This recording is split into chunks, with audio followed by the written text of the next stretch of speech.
Hi, in this video, we are going to study about factoring polynomials. A factor theorem states that if the remainder comes out to be 0, then x minus c is a factor of the polynomial. So this will become clearer later as we go on through the lesson. Aside from using the remainder theorem, we can use synthetic division. So this is the easiest way of finding the factors of the polynomial. So repeated use of synthetic division can be used in determining the factors of a polynomial. So just remember that the remainder must be 0. How do we factor a polynomial? So there are 4 steps that I've listed here. Number 1, list all possible factors. 2, use synthetic division. 3, get the reduced function. And number 4, you try another factor until you get all the factors of the polynomial. Remember, degree is the highest exponent that will help us determine the number of possible factors that a polynomial has.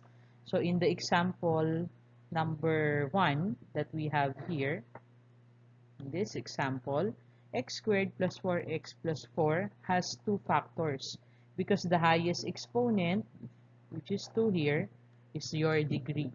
So the degree will tell us how many factors a polynomial has. Okay, so second example natin, we have x raised to 4 plus 7x cubed plus 18x squared plus 20x plus 8. So since the degree or the highest exponent is 4, so that means at most meron tayong 4 factors for this given polynomial. Okay, now, how do we factor a polynomial? So the easiest way, as I mentioned earlier, is the use of synthetic division. So let's have our example number 1. Factor the polynomial x raised to 4 plus 7x cubed plus 18x squared plus 20x plus 8 completely. So that means you have to look for all the factors. So since the highest exponent or the degree in this polynomial is 4, then we need to look for 4 factors. So sabi natin sa step 1, you have to list all possible factors. Possible factors are x plus 1, x minus 1, x plus 4, x minus 4, x plus 2, x minus 2, x plus 8, x minus 8. Now, lahat yan ay possible lang. Hindi natin sinabing lahat yan ay factors. So, saan natin nakukuha yung mga numbers na 1, 4, 2, 8? So, titingnan nyo lang yung constant term, which is 8. So, yan pa pag may na-multiply ka na 2 numbers, ano yung equal sa 8? So, yan ay 1 times 8 and then 2 times 4. Okay, so next step, number 2, use synthetic division and try each of the possible factors. So let's have this. So try x plus 1 ang inuna natin. Remember that in synthetic division, yung x plus 1 natin, i-equate natin yan sa 0. Hanapin natin yung value ng x.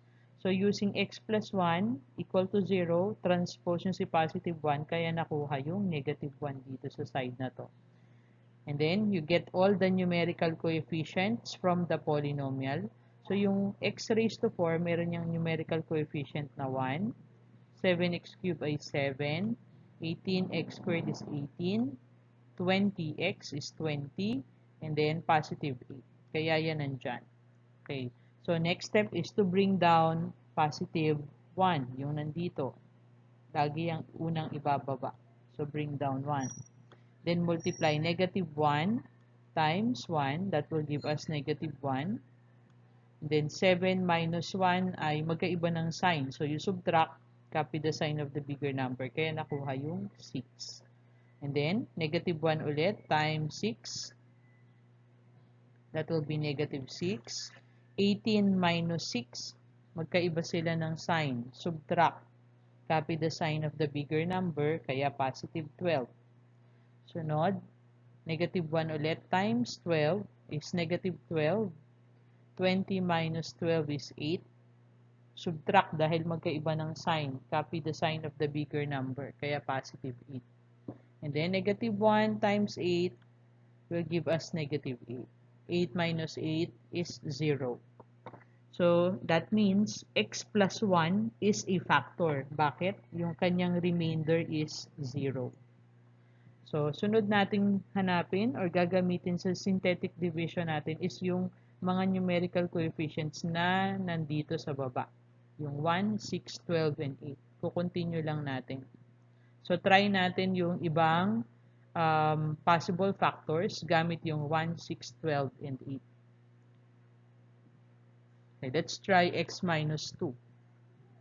So from x minus 2, we can get the value of x that's equal to positive 2. Kaya yung ating value dito sa side is positive 2. And then, bring down yung first numerical coefficient, which is 1. Pababa. Then 2 times 1 is 2.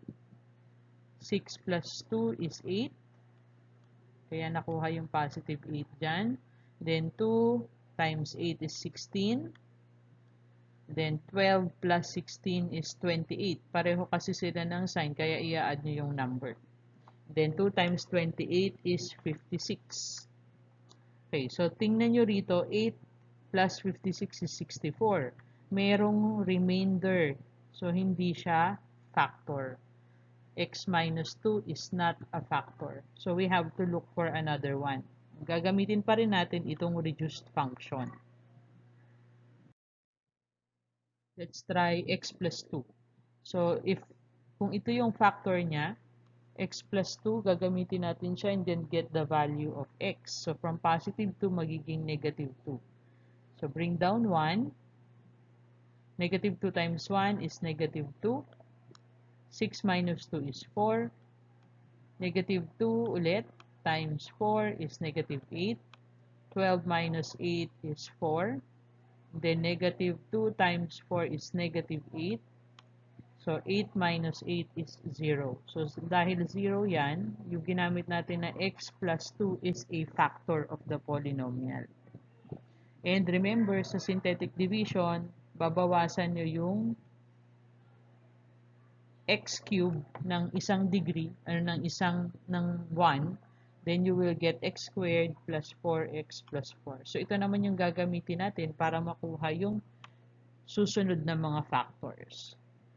Okay, so x squared plus 4x plus 4, tingnan natin ano yung mga possible factors ulit niya. So, let's try x plus 2. And then, yung numerical coefficients nyo, 1, 4, and then 4. Saan ang galing yung negative 2 dito? Dito siya galing sa x plus 2. Okay, so bring down 1. Negative 2 times 1 is negative 2. 4 minus 2 is positive 2. Negative 2 times 2 is negative 4.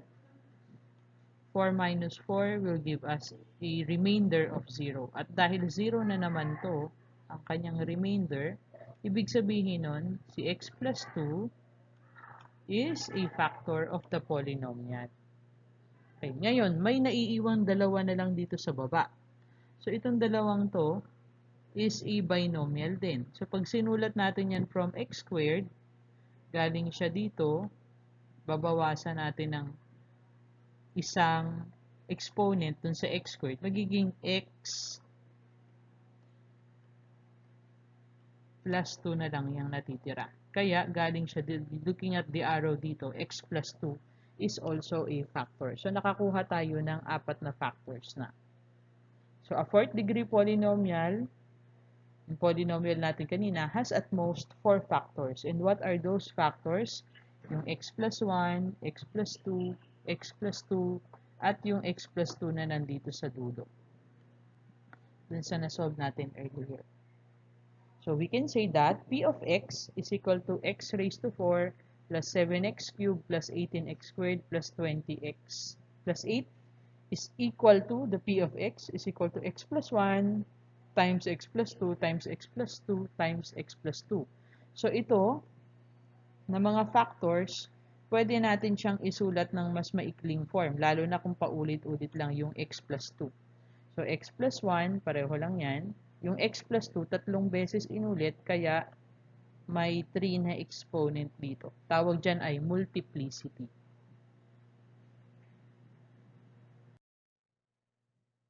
Okay, let's have example number 2. Factor the polynomial x squared plus 6x plus 8 completely. So, since ang degree niya or highest exponent ay 2, ibig sabihin, dalawa lang yung factor ng ating polynomial. So, sabi ng step 1, list all the factors. Ano ba yung mga possible factors ng ating positive 8? So, possible factors yan, 1 times 8, 2 times 4. Okay, so hanapin natin yun gamit ang synthetic division. So, let's try x plus 1. Doon muna tayo sa pinakamababa palagi. So, using x plus 1, hanapin natin yung value ng ating x. So, yan ay negative 1. And then, get all the numerical coefficients from x squared plus 6x plus 8. Okay, next, bring down yung ating numerical coefficient, 1. Then, negative 1 times 1 is negative 1. 6 minus 1, magkaiba ng sign, subtract, copy the sign of the bigger number, kaya positive 5. Negative 1 times 5 is negative 5. 8 minus 5 is positive 3. Meron siyang remainder, so hindi natin factor ang x plus 1. Let's try x plus 2. Okay, so, yung x plus 2 natin, find the value of x. So, magiging negative 2. Transpose na sa positive 2. And then, kunin nyo yung numerical coefficients ng x squared plus 6x plus 8. Bring down 1. Okay, next natin, negative 2 times 1, i-multiply ito. That's negative 2. 6 minus 2 is positive 4. Negative 2 times 4 ay negative 8. So, 8 minus 8 is equal to 0. So, dahil 0 to, ibig sabihin, ang x minus 2 is a factor. Okay, may naiwan tayo sa baba. Meron pa ditong 1 at saka 4 sa synthetic division natin. Remember, di ba, pag magsusulat tayo ng factors, yung given polynomial natin, which is x squared plus 6x plus 8, yun ay tatanggalan natin ng isang exponent. So, magsisimula na lang tayo sa x. So, magiging x plus 4 na lang siya. Kaya, x plus 4 is also a factor. So, dalawa yung ating factors. So, ito, at yung nasa baba ng synthetic division, x plus 4. So, a second degree polynomial like x squared plus 6x plus 8 has two factors. So, yun ay x plus 2 times x plus 4. Dahil pag minultiply mo yan dalawang yan, ang sagot ay x squared plus 6x plus 8.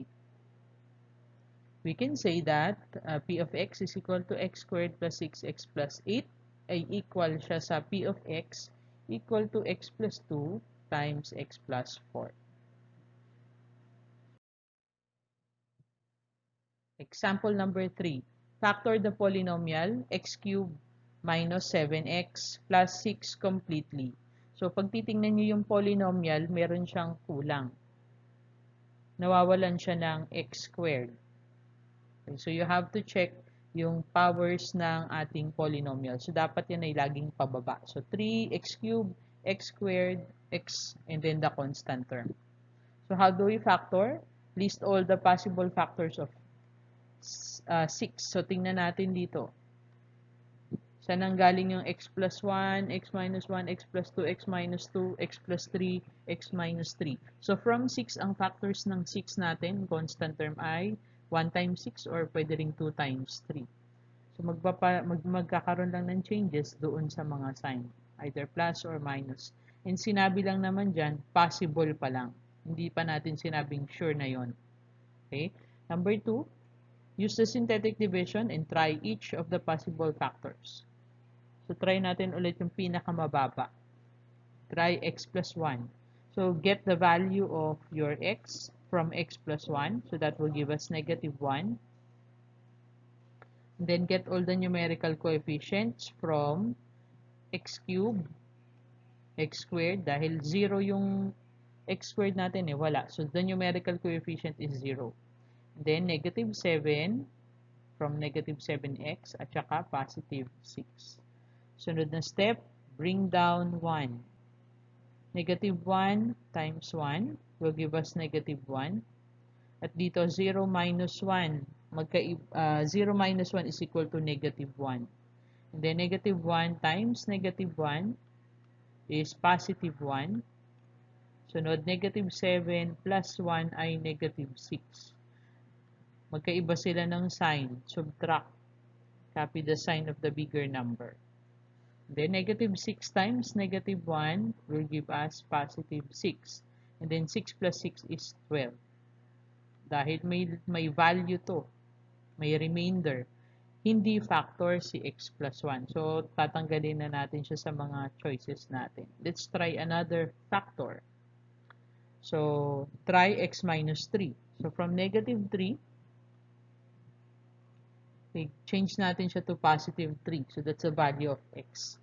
And then, using the numerical coefficients, x cubed minus 7x plus 6, 0 pa rin dito sa ating x squared. Kaya 0 dyan. So, bring down 1. 3 times 1 ay 3. 0 plus 3 ay 3. Then, 3 times 3 is 9. Negative 7 plus 9 is positive 2. Magkaiba ng sign. Subtract. Copy the sign of the bigger number. And then, multiply 3 times 2. That will give us positive 6. And then, 6 plus 6 will give us 12. At dahil may remainder, okay, x minus 3 is not a factor. So, we have to look for another one. Using x minus 1, value natin ay positive 1 for this x here. Then, using the numerical coefficients, bring down 1. 1 times 1 is 1. 0 plus 1 is 1. 1 times 1 is 1. Negative 7 plus 1 is negative 6. 1 times negative 6 ay negative 6. And 6 minus 6 is 0. So, walang remainder. 0 ang remainder natin. So, that means x minus 1 is a factor of the polynomial. Okay. So, gamit yung ating information sa synthetic division na from x cubed, yung sagot dito, babawasan nyo ng isang exponent. So, mag-start tayo sa x squared. So, dito ay x squared. Tapos, dito ay x na lang minus 6. Kaya nakuha yung 1, 1, negative 6. And then, yun ang gagamitin natin to get the, to continue the synthetic division and then get the factors.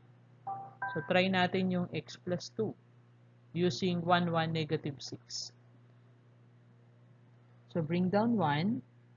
2 times 1 ay 2. 1 plus 2 ay 3. 2 times 3 is positive 6. So, negative 6 plus 6 is equal to 0. At dahil 0 yung ating value dito, okay, x plus 2 is a factor. At may natitira pa tayo ditong 1 at saka 3. Ano ibig sabihin yan? Okay, from here, kung x squared nagsimula yan, dito magsisimula tayo sa x na lang. Kaya, yung isa pang factor ay x plus 3. So, we have 3 factors na. 1, x plus 3. Tapos, yung x plus 2. Tapos, yung kanina, which is x minus 1. So, a third degree polynomial like x cubed minus 7x plus 6 has at most 3 factors. So, what are those factors? X minus 1 times x plus 2 times x plus 3. We can say that the p of x is equal to x cubed minus 7x plus 6, or equal din siya sa p of x is equal to x minus 1 times x plus 2 times x plus 3. Kasi pag minultiply mo yung mga factors na yan, equal siya dito sa polynomial. At pag pinactor mo ang polynomial na to, that's going to be equal to these factors. Okay?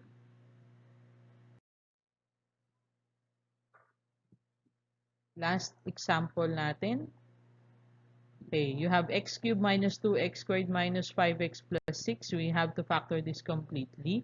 So step 1 natin, list all the possible factors of 6. So x plus 1, x minus 1, x plus 2, x minus 2, lahat yan pwede natin gamitin. Okay. Use the synthetic division and try each of the possible factors. So let's try x minus 3.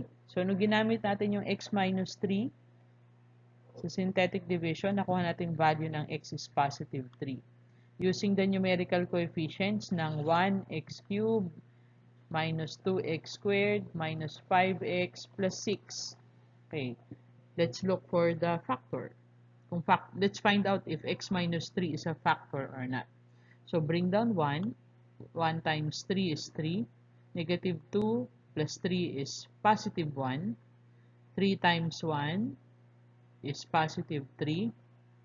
Negative 5 plus 3 is negative 2. Magkaiba ng sign. Subtract. Copy the sign of the bigger number. Then 3 times negative 2 ay negative 6. So 6 minus 6 will give us 0. At dahil 0 to, factor si x minus 3. Ngayon, kung nagsimula sa x cube yung ating polynomial, ang sagot sa synthetic division na to ay magsisimula sa x squared. Tapos, yung susunod ay x. And then, minus 2. Kaya, ang susunod na function dito ay x squared plus x minus 2. Yun yung gagamitin natin sa susunod na step sa ating synthetic division. So, let's try naman x plus 2. So, yung numerical coefficients nito, yun ang gagamitin mo dito sa ating synthetic division. Para hindi kayo mali dito. So, try natin if x plus 2 is a factor or not. So, x plus 2, transpose natin yung positive 2, makukuha natin is negative 2. Okay, so 1, 1, negative 2 yung numerical coefficients. Bring down 1. Negative 2 times 1 is negative 2. Negative 2 times negative 2. Negative 2 times negative 1 is positive 2. And then, negative 2 plus 2 is equal to 0. At dahil 0 to, factor si x plus 2. At may natira tayo dun sa dulo, 1 and negative 1. Okay, from here, nagsimula siya sa x squared. So, dapat, itong sagot natin dito ay magsisimula sa x na lang. So, x minus 1. So, we already have 3 factors. X minus 3, x plus 2, and x minus 1. So, a third degree polynomial, x cubed minus 2x squared minus 5x plus 6, has at most 3 factors. So, these are x minus 3, x plus 2, and x minus 1. We can say that the p of x is equal to x cubed minus 2x squared minus 5x plus 6 is equal to or is the same as p of x equal to x minus 3 times x plus 2 times x minus 1. So, itong dalawang to, magkapareho lang yan or equal lang yan. Kasi yung polynomial, pag pinactor mo, equal siya dito sa x minus 3 times x plus 2 times x minus 1. So, sana malinaw yung lahat. If there are any more questions, you can just send me a private message. Sana may natutunan kayo sa video na to. Thank you and have a good day.